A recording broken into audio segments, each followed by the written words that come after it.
Salutations, moi je m'appelle Jane, je suis chroniqueuse jeux vidéo, consultante et créatrice de contenu et vous êtes sur ma chaîne pour GameDev Talks. En gros, c'est un format où j'invite des développeurs et développeuses de jeux vidéo à venir me parler de leur vision et de la conception de leurs jeux. On est déjà au deuxième épisode et cette fois-ci on va discuter avec l'équipe Ad Hoc Studio qui est derrière le jeu Dispatch, un jeu incroyable que j'ai terminé d'une traite. Vous incarnez en gros un super-héros qui se retrouve à gérer un groupe d'anciens méchants en formation pour devenir des héros. Donc tout en les encadrant et en les envoyant en mission, vous en apprendrez beaucoup sur eux et en même temps sur vous. C'est très intéressant, très belle histoire, une excellente direction artistique aussi. Le doublage est incroyable, j'ai vraiment adoré l'humour parfois noir du jeu et puis l'humanité aussi dans les personnages hauts en couleur de Dispatch. Évidemment, il fallait que je rencontre l'équipe. Alors si vous aimez ce type de vidéo, n'hésitez pas à suivre la chaîne, à la commenter et à la partager aussi.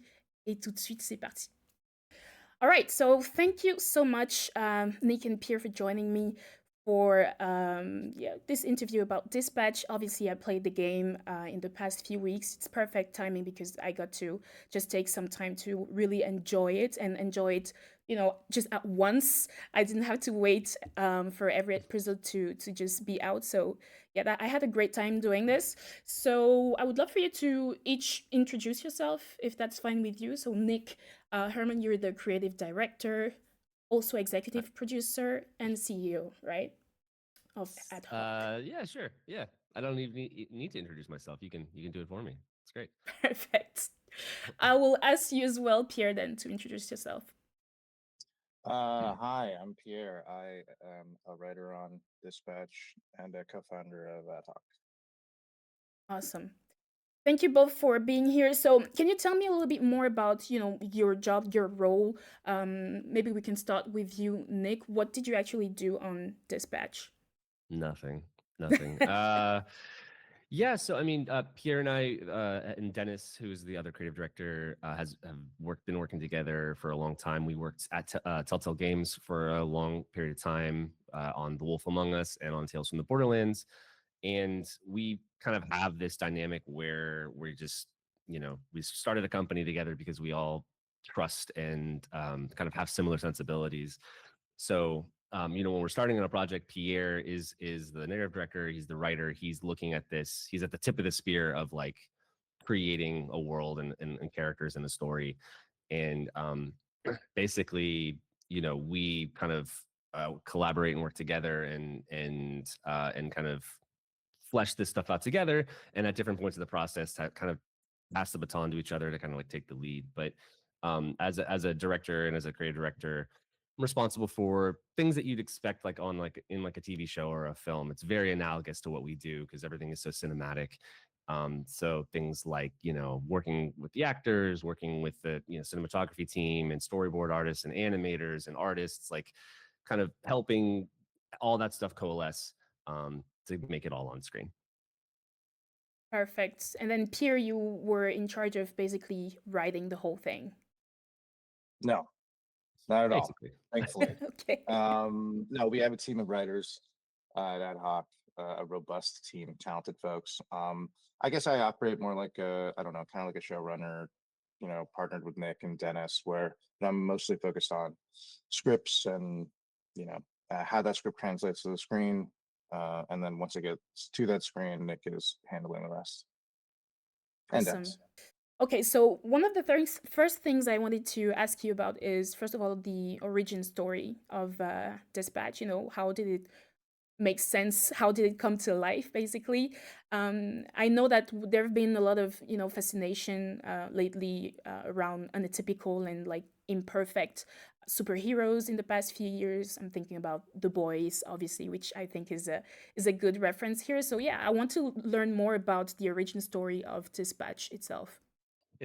It normally starts with the script, but yeah, I mean, the very beginning of our studio, um we started Ad Hoc knowing we wanted to tell interactive stories and carry the torch from Telltale and kind of this previous works we had done.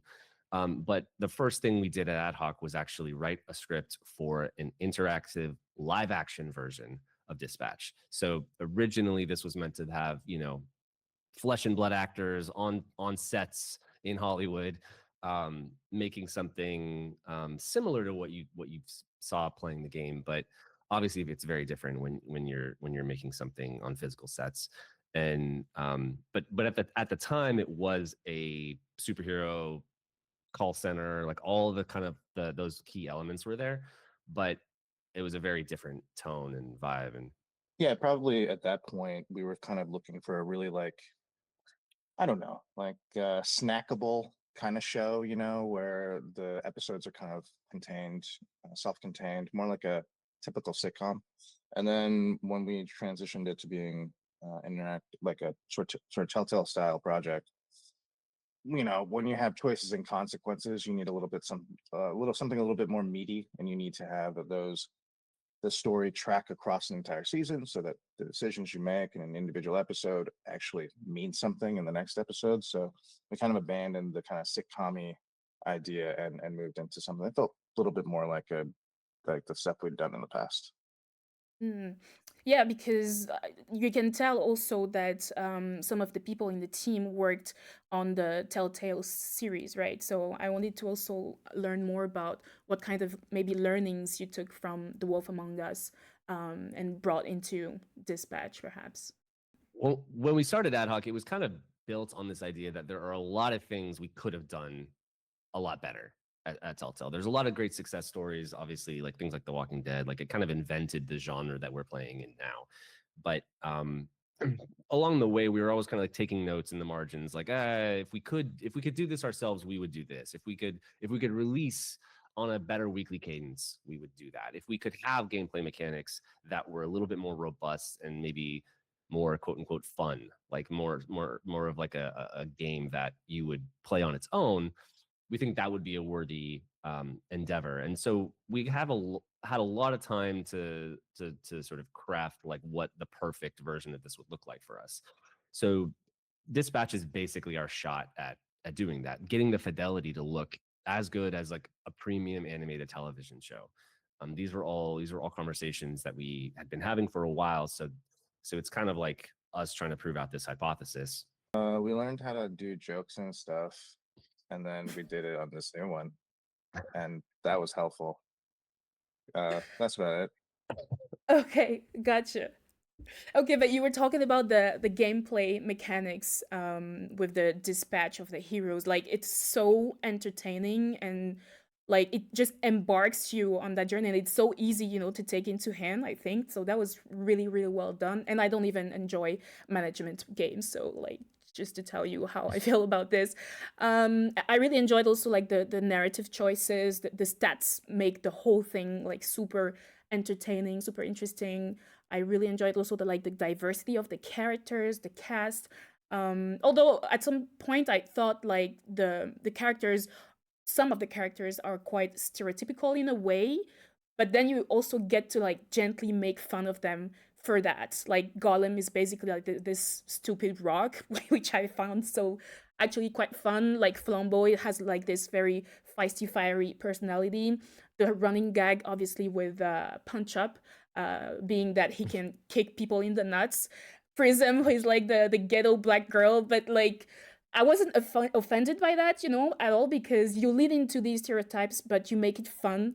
And like the last example that I really enjoyed about this is how you worked also on Phenomenon, who is like the equivalent of this Superman, right? And he turns out to be depressed, not such a strong man as we thought in the beginning. And so yeah, you make everybody so very human in the end. So yeah, I wanted to learn more about, you know, the writing of these characters and how what your intentions were in delivering these very imperfect but so relatable characters.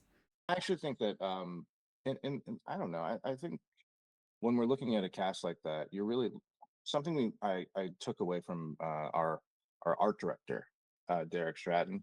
He once showed me like when you have a cast of characters, and in this case, like you know, we have a varied cast, right?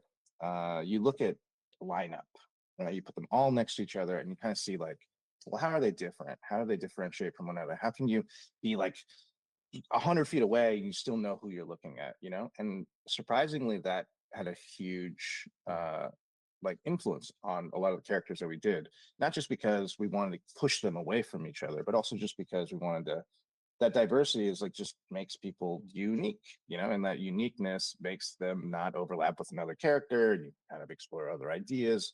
And when we worked on Tales from the Borderlands, I mean, I remember seeing a character lineup in that game and thinking, I wish we had more diversity in this lineup. It kind of looked mostly the same, and they had Loaderbot, you know, it was basically kind of what it looked like. So I think like things like, you know, Sonar, for instance, when like is a character that like was initially just a gag in one of the earlier sitcom versions of the script that we adapted over once we did a pivot at a certain point of going from kind of more of a camera based mechanic that we were working on, that Nick and his team were working on, that is kind of akin to some of the stuff that happens in the donut shop. And then when we transitioned into actually dispatching characters, now is all of a sudden those like, oh, we went from needing to have one character to dispatch to, I don't even know, 8 characters to 8 or dispatch. 9. Yeah, 8 or 9, and now you. So it's like, oh no, what are we gonna do? And I think in terms of like maybe some of the stereotypical stuff, I do think that like in a lot of cases we prefer to zag, you know, when everyone's expecting a zig, and just make things that are unexpected. I think that's good comedy, A right? lot of it was just like stuff to make us laugh at first, right? Where it's Mhm. like, Yeah, oh, like, you know, whatever, like she can go invisible, but only when she holds her breath. As like a man, that would suck, right? And, oh, she's got yeah. asthma, you know, and you start to like build and the kind of like find those things that like subvert just a little bit. Granny's clearly a fan of his own work. Oh, really wasn't expecting to see that. He's kind of caked up. And then what's Yeah. great about Pierre and the writers is even if we'll take some, we want something from a game for a gameplay reason, they'll then incorporate that and then make that part of their character, and not just be this like, oh, he can fly and he can do this. They'll like find a way to like make a joke about it or to kind of make that Yeah. a little bit more interesting. Well, and also like we kind of, there's obviously so much superhero stuff too. So with someone like Phenomenon Man, I think we got lucky in that we just kind of did a different move that make him the most evil thing on earth in an Omni-Man sort of way. And by doing that, one, we got to like introduce him in a time and place where everyone's just assuming that's going to happen. So um, it gave us like some cover to do something different. And even when he obviously, to me, seemed very different, and people saw the different side of him, they still thought he was going to be evil and murder you, you know. So we got a lot of play out of that for sure. Right. But just to get back on like the diversity of the characters, obviously the keyword here is diversity, which has become a thing, right, in the games industry also specifically. So because you have this set of very diverse characters, were you not like afraid of the woke allegations? Basically, like this is what's been happening in the past few years. How did you take that into account? Well, I think that like I actually have maybe a controversial thought on this. I think people think that something is woke or whatever, racist or prejudiced or biased. Like I think they usually levy those things against things that are bad. Like they're just not good products. They're not just good. It's not a good show. It's not a good movie, because they're looking for a reason why it's not working, right? And I think that if you just have something that's good, no one sits there and goes like, "Man, Guardians of the Galaxy is so woke. Look how many they got a raccoon in there. Or they got an alien." No one's saying these things because ultimately it was fun and everyone had a good time. And also, I think it erodes your argument if you allege that something is woke and everyone likes it, right? It's hard to make the argument that it's not working, you know. So I think that like that's first and foremost the important thing. And I also think that like we're telling a story. We're not. This isn't like it's not a documentary. You know, it's not a a personal message that's beyond like, hey, it's cool to believe in people. Hey, it's good to believe in yourself and pick yourself up by your bootstraps when things are tough. And I think there's a lot more like Ted Lasso in what we're doing when it comes to messaging than it is about, you know, like exploring diversity. Agenda. Exactly. There's no agenda to it. It's just like, no, I mean, we just cast people that we think are cool, and that happens to be a diverse cast. And I'm half Korean, half white, with a super French ass name, so I'm diverse inside of myself. So yeah, of course, that stuff is going to be sort of reflected in what we're doing, and like, and it's even like little stuff. A lot of it had to do with the cast. We like particular folks, and rather than say we need these races all represented, it's like no, we like Dot Squad as a musician. She's incredible. Oh, I wonder if she'd be in our game. You know.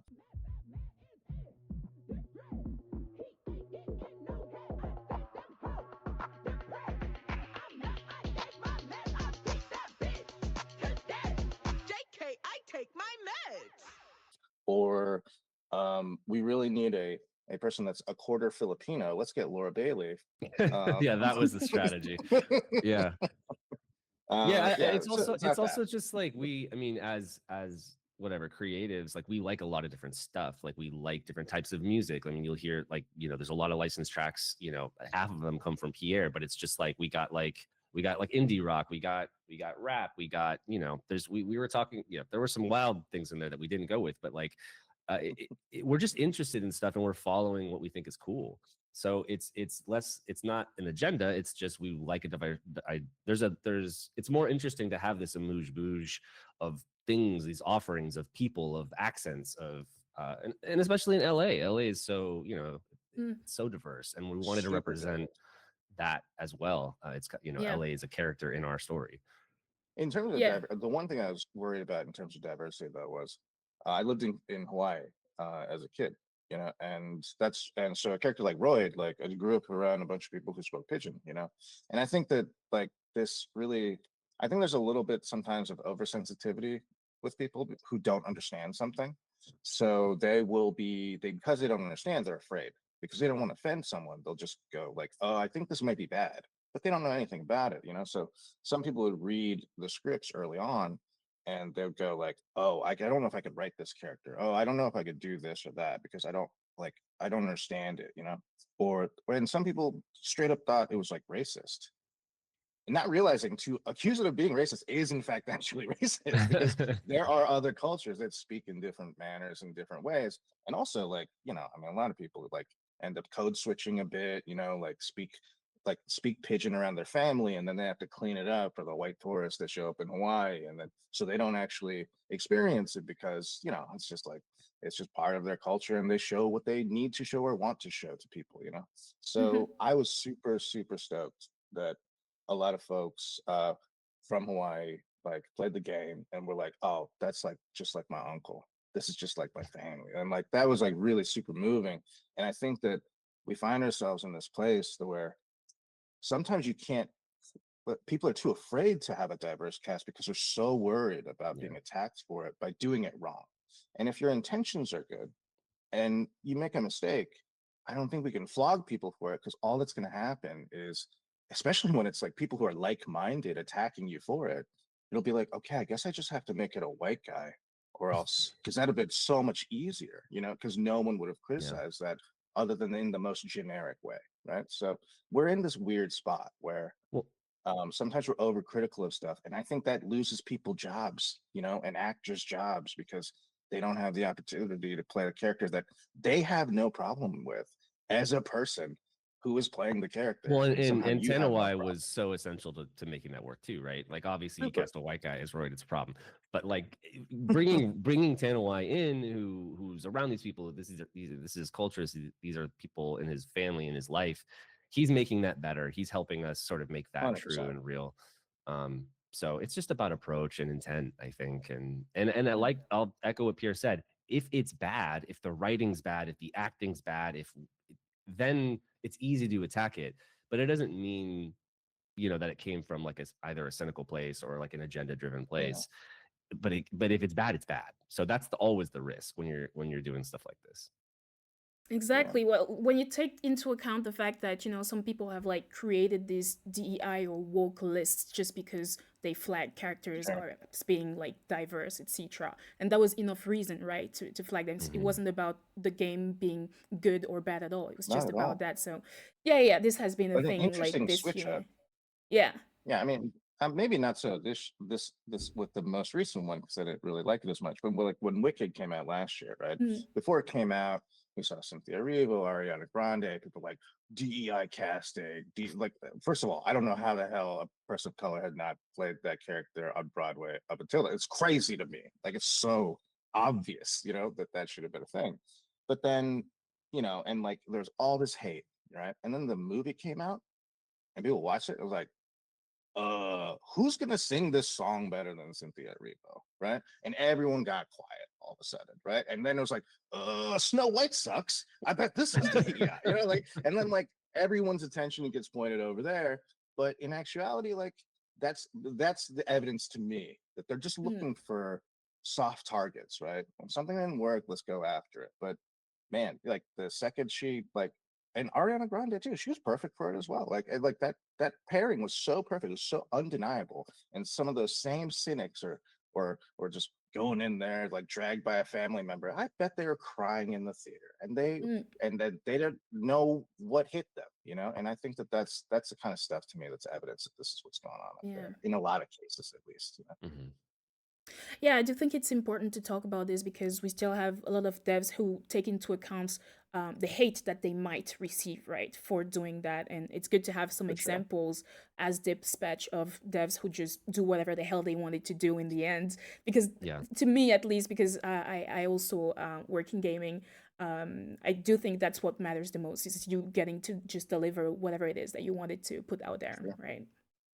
Yeah, Well, and then sometimes people get that opportunity and it doesn't come together, it doesn't coalesce, or it's compromised. I mean, we wouldn't have been able to do, you know, this cast, these ideas. I mean, we've got a lot of mature things going on in Dispatch that probably if we had been doing it for a certain publisher or if we had been doing it for it if we were internal at another studio, like none of this stuff would have gotten through. And so it's high risk, high reward. Like the reason I think Dispatch resonated with a lot of people is it feels so different. It looks like different creative decisions are being made that you're not going to see from other studios. And it's because we had the freedom. It's because we've had a lot of practice too. We've been making games like this for a while. So it's not luck. It's you know, it's these are all like lessons we've learned and you know, Experience, yeah. exactly. sure.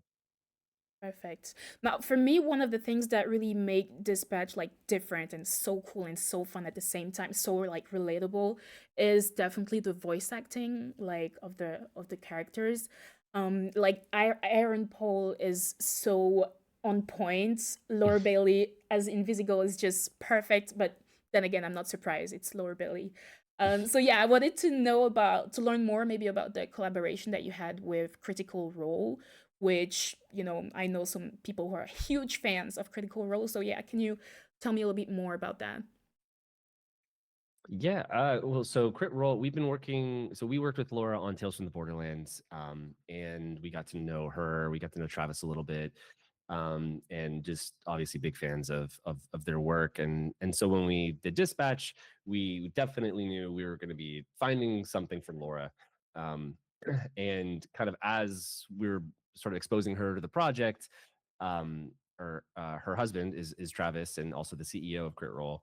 He was kind of seeing things over her shoulder, you know, seeing animation, seeing some scripts, and started to basically see it as an opportunity for maybe Critical Role and Ad Hoc to collaborate and kind of do something at a kind of a larger scale than just like giving voice performances.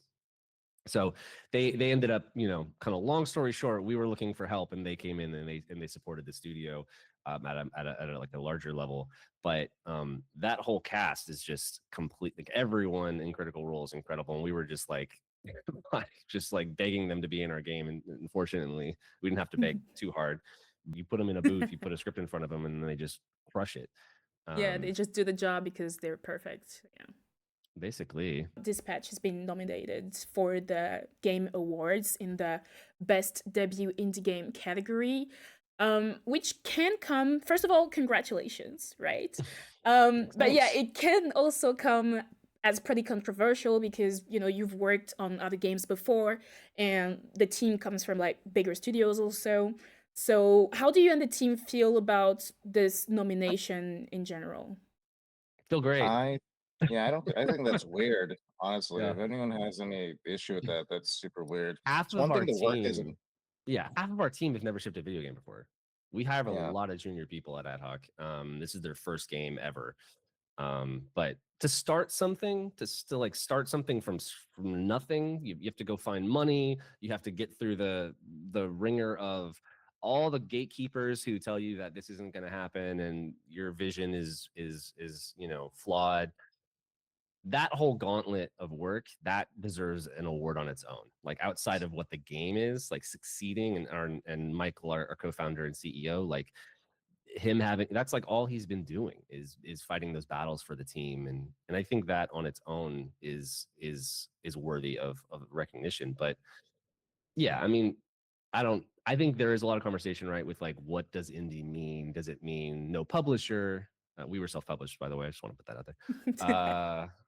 It's Yeah, messy. is it based on budget? Is it based on experience? And like that's yeah, and I think that like video games, any video game getting made is a miracle, right? You've got just like so many disciplines that have to intersect. I feel like it's more of a miracle than anything. Like it's so much more complicated than shooting a film, so much more complicated than like a movie, you know? So like from that perspective, the fact that anything works is a miracle. So for a team that is effectively new to work together, that's, I think, how I would define it, because Yeah.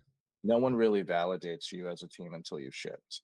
And to ship something that people think is pretty cool is definitely a hard thing to do. I actually think that the thing that's most maybe controversial, just to like stir up a different version of controversy, is I'm pretty sure we got nominated for best debut off of the strength of people playing the first half of the game, because only the first half was kind of out, which is maybe why we're not, more present in other categories. Because I obviously was very sad seeing our name only mentioned the once, but I do think that it says something about what people saw in our game, that they were able to play half of it. They're like, "This is a crazy debut," So that's super cool and very, yeah, that feels very rewarding that folks felt that way about it. Yeah. Okay, one last question. What about the future? Well, what's going to happen next for Ad Hoc? Like, what are there other games you're planning on working on? Maybe a DLC for Dispatch? What can you tell us? The thing we're working on is meetings to talk about what we're working on, Yeah. which is a thing that we're running to next in a few minutes. So Yeah, yeah. we're in active deliberation on what to do now. I mean, we had plans, we had things that we knew we were gonna do, but I think is kind of like if Dispatch completely, ate it and did nothing, we'd be having meetings. And then there's the version we're in now where it did really well. So we're having different conversations, and those meetings are happening, in nicer places maybe.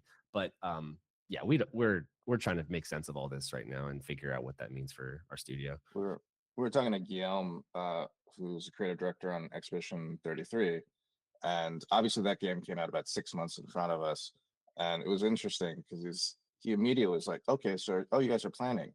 So what you're doing is throwing away all the plans you had, and now you have to come up with new plans because you never thought you'd actually be successful." It's like, yeah, exactly. I'm glad we were in the same headspace, and that's what we're going through too. So we have to put our thinking caps on and figure out what the next steps are. Right. But are you like surprised with the whole very positive reception of Dispatch so far? Or were you I'm kind of surprised this expecting is it? happening right now. This is crazy. Yeah. This I don't like interview, yeah. Well, certainly. Oh, well, not only that, but the fact that there's reach in France. I mean, that's Of wild course. to me. Yeah. Yeah, Yeah. it's No, I super mean, crazy. I think uh we're always maybe too close to what we're making, and I think we always require a certain level of perspective, and other, basically I need other people to come in, after working on a game for basically 7 years, or thinking about it for 7 years. I need someone else to tell me if it's good in the end. Like I Yeah. can't. I think it's all right, but the I think we knew people were gonna love it. We just didn't know how many people. So it was like Right. confident that it had heart. We knew we did great work, but like, is this gonna have the reach? And I think part of the reason it had the reach is the episodic release and the marketing, and like we're taking a gamble with that, but we knew that it could sort of have this multiplier on the reach in the audience. So that was, I think, again, another thing people told us we shouldn't do, that we had to kind of believe in ourselves and It's go for also a comedy, right? So like any joke you've heard again and again for 5 years, that is not funny anymore. So there is moments of doubt. It's like, is this even any good? you know. But I do think that what our studio does have, what we all have as creatives, is extremely high standards. So we push and push and push to try to do the best that we can. And I think even when we miss, we kind of land in a place that it's still pretty damn good, you know, and that is helpful. And when you're looking at this thing at the end, you know. Well, one thing I can tell you is that the French love this game, and we don't even like to speak English. Like, we don't like to understand or read or listen I to know. English. So, As a guy named Pierre that worked at Ubisoft for a while, I got a oh, lot of stick. I got a lot of stick for not being able to speak French. Yeah, so I get it. okay. Thank you both so much. This was my last question for you, and hopefully we'll learn more about the future of Ad Hoc Studio very soon. So, thank you. Have a good day. Thank you so much. Thanks.